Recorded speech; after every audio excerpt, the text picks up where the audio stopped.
సుమన్ టీవీలో మీ business promotions కోసం ఈ కింది నెంబర్ను సంప్రదించగలరు. నమస్తే, నేను Keshav. Welcome to Suman TV. అమెరికాలో అధ్యక్షుడిగా పగ్గాలు చేపట్టిన తర్వాత డొనాల్డ్ ట్రంప్ తీసుకుంటున్నటువంటి నిర్ణయాలు ఎంత సంచలనం అవుతున్నాయో అంతే వివాదాస్పదం అవుతున్నాయి. తాజాగా ఆయన పొరుగు దేశాల నుంచి దిగుమతి అయ్యే వస్తువులపై వేసిన సుంకాలు పెద్ద ఎత్తున స్టాక్ మార్కెట్లను దెబ్బకొట్టాయి. దేశ విదేశాల్లో ఉన్న స్టాక్ మార్కెట్లన్నీ కుప్పకూలుతున్నటువంటి పరిస్థితి ఉంది. మరోవైపు పనామా కాలువ మాదే అంటున్నారు, గల్ఫ్ ఆఫ్ మెక్సికో పేరు మారుస్తామంటున్నారు, గ్రీన్లాండ్ని అమెరికా కొనేస్తుంది అంటున్నారు. ఇందులో వాస్తవాలు ఏంటి? ట్రంప్ ఆశయాలు, ఆలోచనలు అమలుకు సాధ్యమయ్యే విధంగా ఉన్నాయా లేదా? ఈ అంశంపైన విశ్లేషణ చూద్దాం. మనతో పాటు ఆప్తా మాజీ ప్రెసిడెంట్ ఎన్ఆర్ఐ గోపాల్ గూడపాటి గారు అమెరికా నుంచి లైవ్లో జాయిన్ అవుతారు. గోపాల్ గూడపాటి గారు నమస్కారం. నమస్కారం అండి సుమన్ టీవీ ప్రేక్షకులందరికీ కూడా. సరే, ఏంటి అధ్యక్షుడిగా బాధ్యతలు తీసుకున్నాక ఎగ్జిక్యూటివ్ ఆర్డర్ల గురించి తెగ చర్చలు జరుగుతున్నాయి, కానీ ఎక్కడ ఏం వెనక్కి తగ్గట్లా. కోర్టులు వ్యతిరేకిస్తున్నాయని, కొన్ని రాష్ట్రాలు వ్యతిరేకిస్తున్నాయి, కోర్టులు స్టే ఆర్డర్లు ఇస్తున్నాయి. అయినా కానీ తనదైన శైలిలో ఆయన దూసుకుపోతున్నారు. ఇప్పుడు కెనడాలో కానీ మెక్సికోకి సంబంధించి చైనా ఉత్పత్తులపైన వరుసగా దిగుమతి సుంకాల పర్సంటేజ్లు పెంచుతూ ఒక నిర్ణయం తీసుకున్నారు. మొత్తం ఎకానమీని ఎఫెక్ట్ చేస్తుంది ఇది అని అంటున్నారు. సో ఏంటి తాజా పరిస్థితి అక్కడ? ఈరోజు ఆయన ట్రంప్ ఇచ్చిన స్టేట్మెంట్లో ఈ తారీఫ్లు అమలయ్యేటప్పుడు కొంత పెయిన్ ఉంటుంది, Americans will feel some pain అని చెప్పి ఒక స్టేట్మెంట్ కూడా ఇచ్చాడు ఆయన. అంటే కొంత ఒడిదుడుకులు ఉన్నా కానీ నేను చేయాల్సింది నేను చేస్తాను అని ఆయన ఎన్నికల్లో ఏమైతే ప్రమాణాలు చేశారో, ఏమైతే ప్రామిసులు చేశారో అవన్నీ కూడా చేయటానికి ఏమాత్రం వెనకాడతారు ఎక్కడ కూడా. ఇప్పుడు మొన్న బర్త్ రేట్ అని చెప్పి అందరిని ఒకసారి ఉలిక్కిపడేట్ చేశాడు ఆయన. దాని మీద రాజ్యాంగ సవరణకు కూడా వెనకాడిన పరిస్థితిలో ఉన్నాడు ఆయన. సుప్రీంకోర్టులు కేవలం సుప్రీంకోర్టు మాత్రమే ఆపగలదు ఇప్పుడు ఉన్న పరిస్థితుల్లో ఆయన, లేదా దానివల్ల మాత్రమే ఏదైనా ముందు జరిగే అవకాశం ఉంది ఇప్పుడు. అట్లాగే ఇప్పుడు టారిఫ్లు కూడా మిగతా ఇప్పుడు ఉన్న అమెరికాలో ఉన్న ప్రజల మీద ఏదైతే అంటే విదేశీయుల మీద అనుకోండి, వారి మీద ఎలా తీసుకున్నారో అలా అంతే రకమైనటువంటి చర్యలు ఇప్పుడు కొన్ని దేశాల పైన తీసుకుంటున్నారు. ఇది ఉదాహరణకి ఈ టారిఫ్ ప్రోగ్రామ్స్ ముందుగానే చెప్పాడు ఆయన ఇది చేస్తానని. సో చెప్పింది మాత్రం అమలు పరచడానికి విశ్వ ప్రయత్నాలు చేస్తున్నాడు ఆయన, దాంట్లో డౌట్ లేదు. ఇక వెనకాడే ప్రసక్తి లేదని చెప్పి చాలా స్పష్టంగా చెప్పారు. కెనడా అటుపక్కన మెక్సికో రెండు అమెరికాకి చాలా దగ్గరగా ఉండేటువంటి దేశాలు. 25% సుంకాలు విధించడం ఆల్రెడీ కెనడా రియాక్షన్ ఇచ్చింది. కెనడా మెక్సికో ఇవన్నీ కూడా ఈ ఉత్తర అమెరికా ఖండంలో ఇవి ప్రత్యేకించి బార్డర్స్. అమెరికాకున్న రెండు బార్డర్లు, ఒకటి మెక్సికో, రెండోది కెనడా. సో కెనడా ఇప్పుడు దాకా ఎటువంటి ఇబ్బందులు లేకుండా అమెరికాతో ప్రయాణం చేస్తూ వచ్చింది. మెక్సికోకి కొంత ఈ బార్డర్ సమస్య కొంత, అలాగే ఇమ్మిగ్రేషన్ అక్కడి నుంచి వచ్చేవాళ్ళు ఎక్కువగా ఇక్కడికి వస్తున్నారు కాబట్టి గోడ కడతాను అని చెప్పి ఇంతకుముందు కూడా అన్నాడు ఆయన. కొంత సఫలీకృతం అయ్యారు దాని మీద. సో ముఖ్యంగా ఈ మెక్సికో నుంచి వచ్చే వాళ్ళని వెనక్కి పంపించడం అనేది అతని ఒక ఎన్నికల హామీ. ఇప్పుడు కెనడాని ఎందుకు ఉన్నట్టుండి దాని మీద పడ్డారు అనేది మనకి పోన్ తెలుస్తుంది.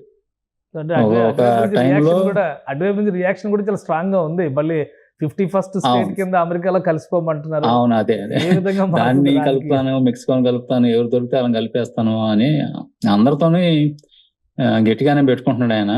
బట్ ఎన్నికలప్పుడు చెప్పింది అదే.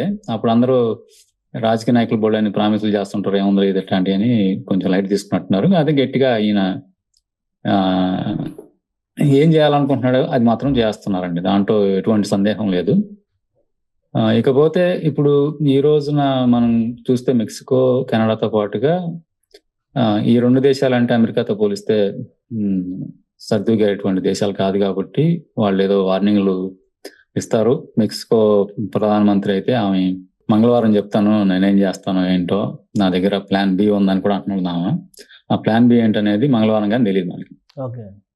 అట్లాగే చైనా వచ్చేసి వరల్డ్ ట్రేడ్ ఆర్గనైజేషన్ తో కంప్లైంట్ చేస్తాను, నేను అంత ఈజీగా వదిలిపెట్టను అని వాళ్ళే అంటున్నారు. ఇక్కడ అమెరికా చైనాకి మధ్యలో ఏ దేశాల మధ్యలో లేనటువంటి బ్రహ్మాండమైనటువంటి వాణిజ్య సంబంధాలు అయితే ఉన్నాయి. అవి ఎలా మలుపు తిరుగుతాయి, దాని వలన అమెరికాకి వచ్చే ప్రమాదం ఏంటి అనేది ఆయన ఆల్రెడీ ఒక మాట అనేసాడు ఆయన.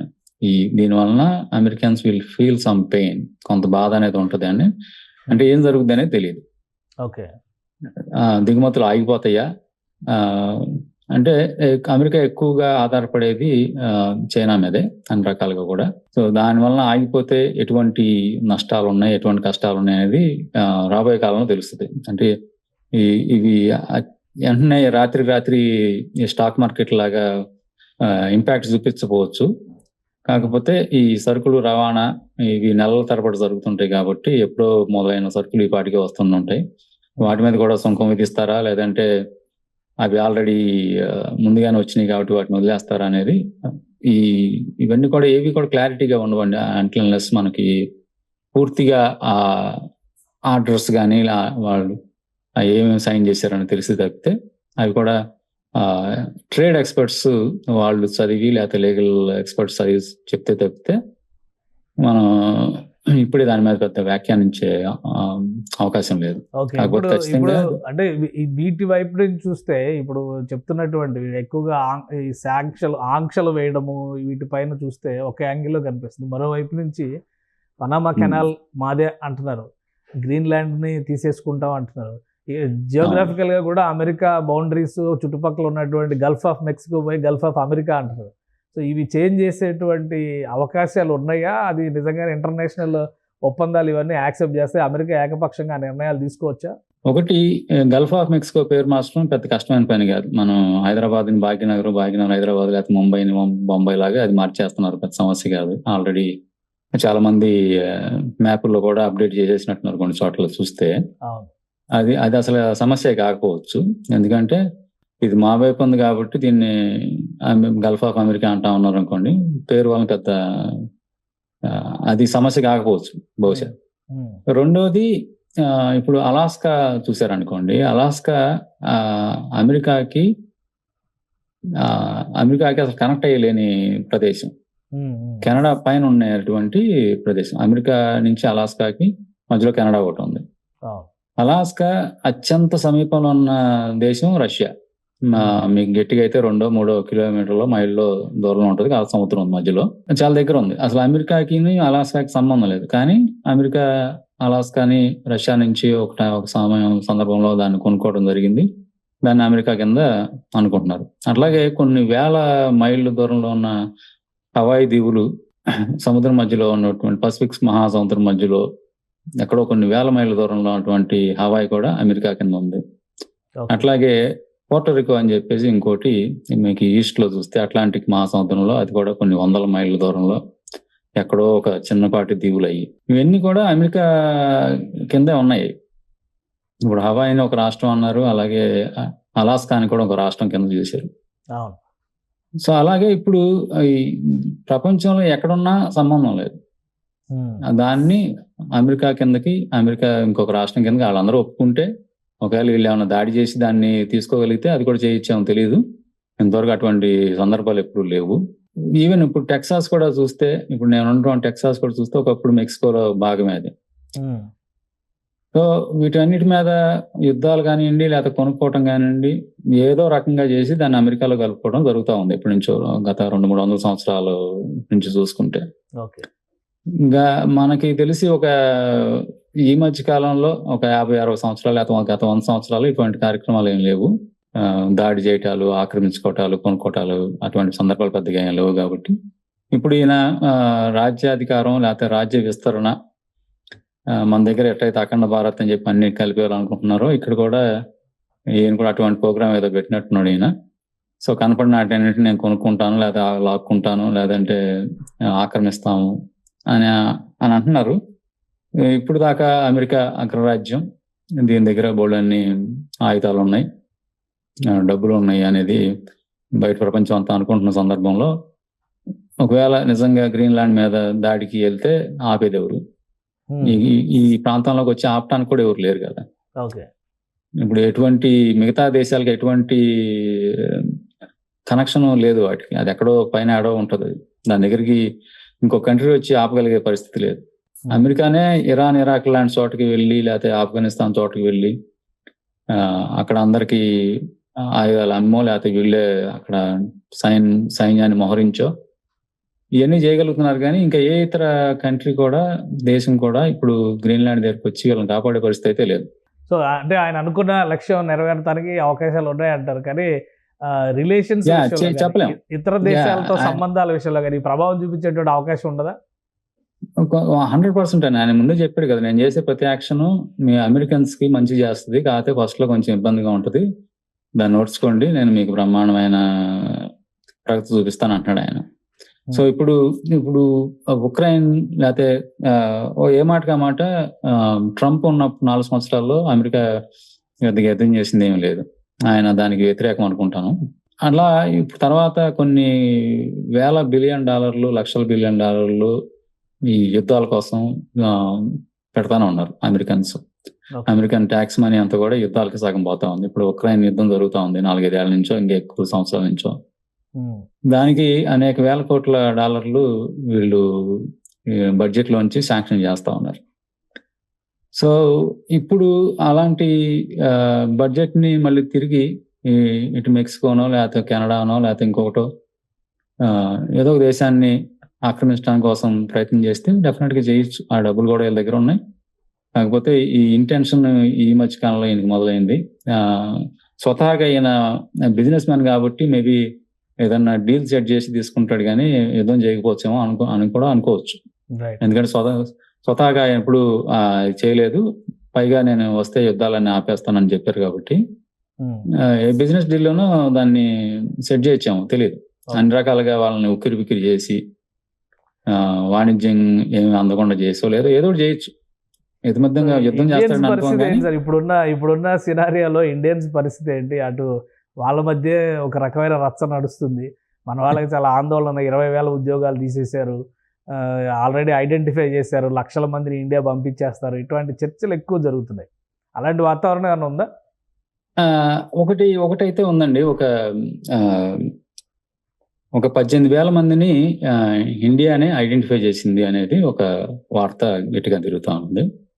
కాకపోతే దాని చుట్టుపక్కల కొంత రూమర్స్ కూడా పెట్టారు. అవి కాసేపు పక్కన పెడితే ఈ 18,000 మందిని మేము అంటే ఇల్లీగల్ గా ఉన్నటువంటి 18,000 మందిని వెనక్కి మేమే తీసుకెళ్తాము, మాకు కొంత సమయం ఇవ్వండి అని భారత విదేశాంగ మంత్రి ఇక్కడికి వచ్చినప్పుడు సందర్భం కానివ్వండి, లేదంటే వాళ్ళ మధ్య చర్చల వలన కానీ ఈ 18,000 మందిని అయితే ఇండియాకి తీసుకెళ్తారు. వాళ్ళు పూర్తిగా ఇల్లీగల్ గా ఉన్నటువంటి వ్యక్తులు.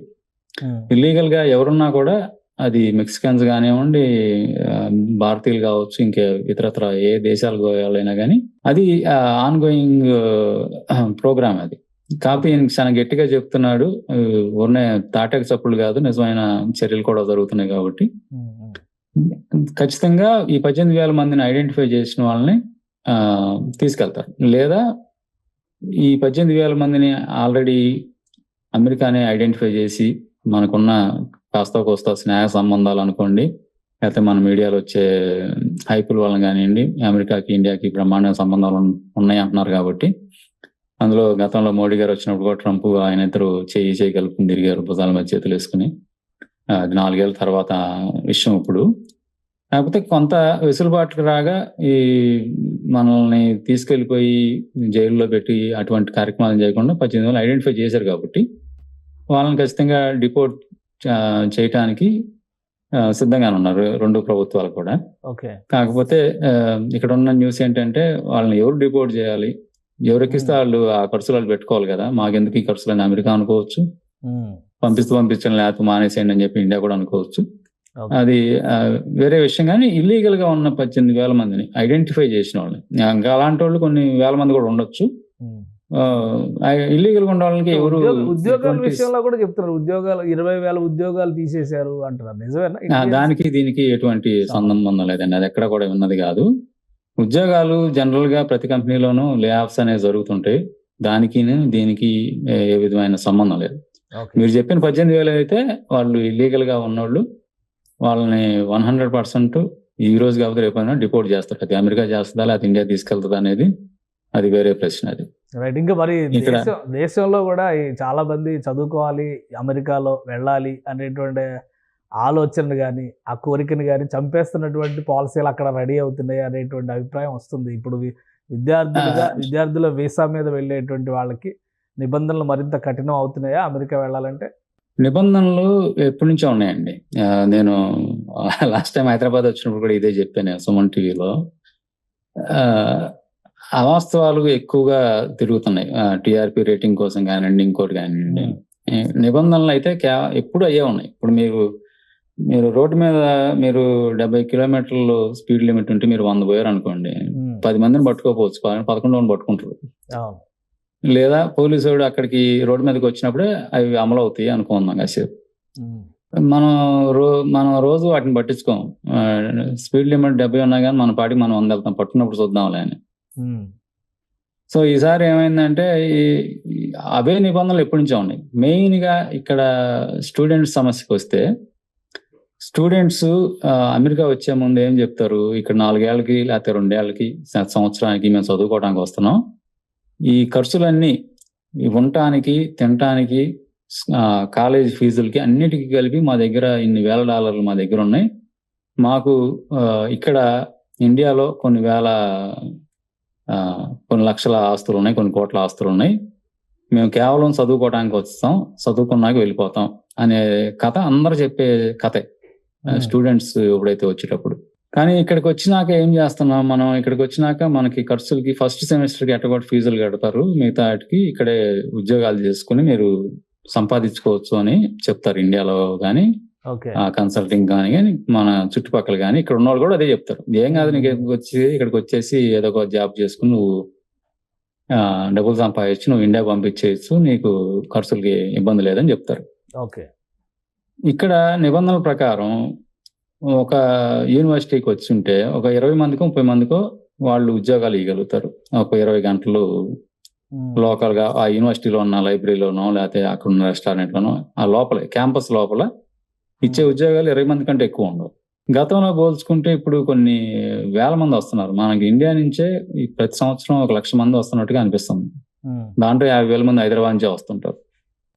వీళ్ళందరికీ యూనివర్సిటీలు ఉద్యోగాలు ఇవ్వలేవు, వీళ్ళలో 1% కూడా ఉద్యోగాలు ఇవ్వలేవు.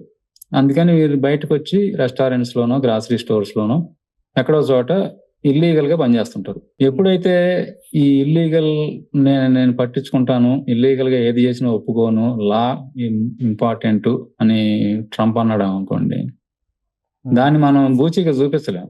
ఇది ఎప్పటి నుంచో ఉన్నదే, కాకపోతే ఇప్పుడు దాకా ఎవరు పట్టించుకోలేదు కాబట్టి నడిచిపోయింది. సో ఇప్పుడైనా సరే మీరు నిజంగా చదువుకోవటానికి మాత్రమే ఇక్కడికి వస్తున్నాము అనుకుంటే, మీ దగ్గర డబ్బులు ఉంటే 100% రావచ్చు. There is nothing wrong. ఇక్కడ ఎవరు కూడా ఆపేది ఏం లేదు. అన్ని లీగల్ గా జరిగినంత కాలం ఇబ్బంది లేదండి. ఎప్పుడైతే దేశాల మధ్య మారుతున్నటువంటి సంబంధాలు ఎంతవరకు అమెరికాలో ఉన్నటువంటి ఇండియన్స్ పైన ప్రభావం చూపించే అవకాశం ఉంటుంది? ఇవి ఈ దేశాల మధ్యలో జరిగే వాటికిను ఇక్కడ నివసించే వారికి పెద్దగా ఇంపాక్ట్ ఉంటుందని అయితే అనుకోవట్లేదు. మేబీ ఉంటే గింటే ఏమన్నా ధరలు ఏమైనా పెరగచ్చు కాస్త కోస్తో. ఇప్పుడు పెట్రోల్ లాంటిదే లేకపోతే ఆయిల్ లాంటిదే ఏమన్నా గట్టిగా వాళ్ళతో కూడా ఏమన్నా మాట్లాడుకుని ఏమన్నా సున్నం పెట్టుకుంటే వాళ్ళు ఏమన్నా ₹4 పెంచుతారని తెలియదు. అట్లా కాస్త కోస్తో కొంత ఖర్చు పెరగచ్చేమో. ఈ లోపల ఆయన ఏమంటున్నాడు, మీకు ట్యాక్సీలు లేకుండా చేస్తాను, ఇంకోటి చేస్తాను అంటున్నాడు. అటు తిరిగి వీళ్ళకి బాగానే ఉంటది.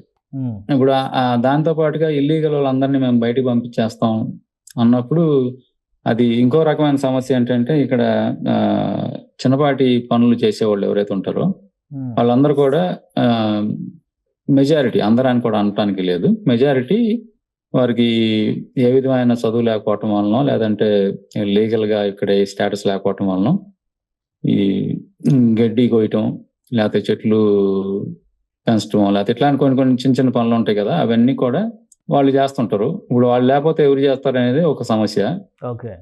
దానికి ప్రొఫెషనల్స్ పెట్టుకుంటే ఇక్కడ ₹10 ఏది కాస్త అది ₹100 అవుద్దాము. అలాంటి కొన్ని చిన్న సమస్యలు అయితే ఉంటాయి. కానీ భారీగా సమస్యలు అయితే పెద్దగా ఏమి ఊహించడానికి లేదు. అమెరికాకి చైనాకి తగాదైనా, అమెరికాకి ఇండియాకి తేడాలు వచ్చినా కానీ ఇక్కడున్న లీగల్ గా అనేది ఒక మనం గుర్తుపెట్టుకోవాల్సిన అంశం అండి. లీగల్ గా ఉన్నంత కాలం ఎవరికి ఎటువంటి ఇబ్బంది అయితే లేదు. రైట్. అంటే ఈ మేజర్ గా ఆర్థిక పరమైనటువంటి అంశాలే ఇందులో ప్రభావం చూపించే ఉంటాయి అంటారు. అవును. ఇప్పుడంతా అలాగే కనిపిస్తుంది. ఎందుకంటే వాణిజ్యపరమైనటువంటి సంబంధాలు దెబ్బతింటున్నాయి. ఇప్పుడు చైనా నుంచి దిగుమతి చేసుకునే ఈ ప్రతి వస్తువు ఆగిపోయిందనుకోండి. ఇప్పటికిప్పుడు ఇక్కడ ఉత్పత్తి చేసేటువంటి సామర్థ్యం అయితే లేదు. అటువంటి ఫెసిలిటీస్ లేవు ఫస్ట్ ఆఫ్ ఆల్. రైట్. ఇక్కడ చాలా తక్కువ ఉత్పత్తి అవి చాలా తక్కువ ఉన్నాయి. ఎక్కువగా చైనా నుంచి ఇంపోర్ట్ చేసుకుంటున్నారు. పక్కన మెక్సికో నుంచి ఇంపోర్ట్ చేసుకుంటున్నారు. ఇంపోర్ట్ల మీదే ఎక్కువగా నడుస్తుంది కాబట్టి అవి ఒకవేళ ఆగిపోతే ఏంటి పరిస్థితి అనేది. రైట్. కాకపోతే ఒక చోట నుంచి కాకపోతే ఇంకో చోట నుంచి తెచ్చుకుంటారు. ఈ ఒడిదుడుకులు కొంతకాలం ఉంటే ఉండొచ్చేమో. సో ఇదంతా మీడియాలో వచ్చే ఆందోళనగానే ఎక్కువ కనిపిస్తుంది, కానీ భారతీయులకు మాత్రం ఎలాంటి ఇబ్బంది రాదంటారా? మీడియాలోనే కొంచెం ఎక్కువ ఉందండి. ఎందుకంటే ఇక్కడ లీగల్ గా ఉన్నంతకాలం ఎవరికి ఇబ్బంది లేదండి. మెజారిటీ ఆఫ్ ఇండియన్స్ లీగల్ గా ఉన్నారు. ఇక్కడ ఉన్న లీగల్ గా ఎక్కువ మంది ఎవరు ఉన్నారంటే ఇండియన్స్ ఉన్నారు. వాళ్ళందరూ చక్కగా ట్యాక్సులు కడుతున్నారు.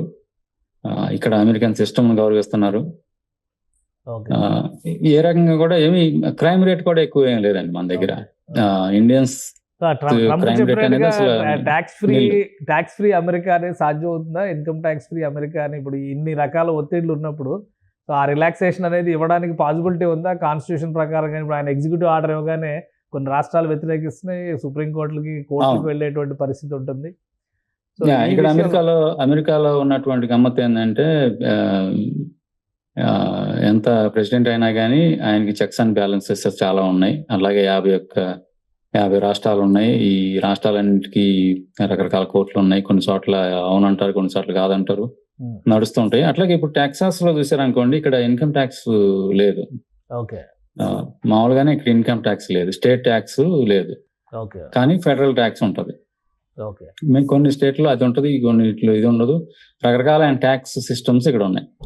సో దాని గురించి పెద్ద ప్రాబ్లం లేదు. IRS అనేది ఒకటి ఇంటర్నల్ రెవెన్యూ సర్వీస్ ఉంది. సో వాళ్ళు ఈ ట్యాక్స్ కలెక్ట్ చేస్తుంటారు, ఫెడరల్ ట్యాక్స్ అంతా కూడా. అక్కడ మొత్తంలో ఇప్పుడు టెక్సాస్ లో స్టేట్ ఇన్కమ్ ట్యాక్స్ ఎట్లా లేదో మొత్తం తీసేయడం తీసేయచ్చు. ఆయన ఏమంటాడంటే అడ్డంకులు వచ్చే అవకాశం అయితే లేదు, దాని మీద తీసేయాలనుకుంటే తీసేయచ్చు. అది అందరికీ లాభమే కదా, ఎవరు అడ్డం పడరేమో. పోతే ఇన్కమ్ ట్యాక్స్ రద్దు చేయటం వలన వచ్చే నష్టాన్ని ఆయన టారిఫ్తో నేను పూడుస్తాను కదా, మీకేంటి ఇబ్బంది అంటాడు ఆయన. సో ప్రధానికి ఆయన దగ్గర ప్రధానికి ఒక ఆన్సర్ ఉంది కాబట్టి ఇప్పుడు ఏం చేసినా అడిగేవాడైతే ప్రస్తుతానికి లేరు. సుప్రీంకోర్టులు అడ్డం పడినా వాళ్ళని కూడా మేనేజ్ చేస్తే చేయగలిగి కూడా ఏం లేదు. కానీ కొంత నయం అవి అంత ఈజీగా మేనేజ్ చేసేటువంటి అంశాలు కాదు. అది విపరీతమైన ధోరణి అయితే ఉంది. అంతే ఒక రకంగా అందరినీ షాక్ గురి చేస్తున్నాడు. యూట్యూబ్ లాంగ్వేజ్ లో చెప్తే అందరినీ ఆశ్చర్యపరుస్తున్నారు. చేయడు ఊరినే బెదిరిస్తున్నాడు అనుకున్నాయి కాస్త ఇవి నిజాలు అవటంతో చాలా మందికి ఆశ్చర్యంగానే ఉంది. అది ఎక్కడ దాకా దారితీస్తుంది ఒకదాని తర్వాత ఒకటి అనేది ఆలోచించాలి. రోజు రోజుకి ప్రతిరోజు ఒక కొత్త అంశంతోనే వస్తున్నాడు ఆయన. అది ఎన్ని నెలలు ఎలా జరుగుతుంది, ఎప్పుడు దాకా ఈ హడావుడి జరుగుద్ది అనేది వేచి చూడాల్సిందే. రైట్. థ్యాంక్ యూ గోపాల్ గారు, మీ అభిప్రాయాన్ని తెలియజేసినందుకు. టెక్సాస్ నుంచి లైవ్లోకి వచ్చి ఇది అమెరికాలో ట్రంప్ తీసుకుంటున్నటువంటి నిర్ణయాలు ఖచ్చితంగా ఆయన ఎన్నికల హామీల అమల్లో భాగంగానే తీసుకుంటున్నారని గోపాల్ గారు వివరిస్తున్నారు. మరోవైపు నుంచి ఇతర దేశాల నుంచి వస్తున్నటువంటి ఒత్తిడుల నేపథ్యంలో ఈ సంచలన నిర్ణయాలు ఎంతకాలం కొనసాగుతాయి అనేది కూడా కొంత సస్పెన్స్ వాతావరణాన్ని సృష్టిస్తుంది. ఇక భారతీయులకు సంబంధించి లీగల్ ఇమ్మిగ్రేషన్లో భారతీయులకి ఎలాంటి ఇబ్బంది లేదు. 18,000 మందికి సంబంధించి మాత్రం ఒక డేటా ఇప్పటికే రెడీ అయింది. ఇల్లీగల్గా ఎంటర్ అయిన వాళ్ళ జాబితా కింద దీన్ని పరిగణిస్తున్నారు. ఒకవేళ పంపించే అవకాశం ఉంటే కనుక వారిని భారతదేశం తీసుకెళ్లేటువంటి ఏర్పాట్లు చేయొచ్చు, లేదా అమెరికానే వాళ్ళని డిపోర్ట్ చేసేటువంటి ఏర్పాట్లు చేసే అవకాశాలు ఉన్నాయని ఆయన వివరిస్తున్నారు. ఇది special discussion. Keep watching. Suman టీవీలో మీ బిజినెస్ ప్రమోషన్స్ కోసం ఈ కింది నెంబర్ను సంప్రదించగలరు.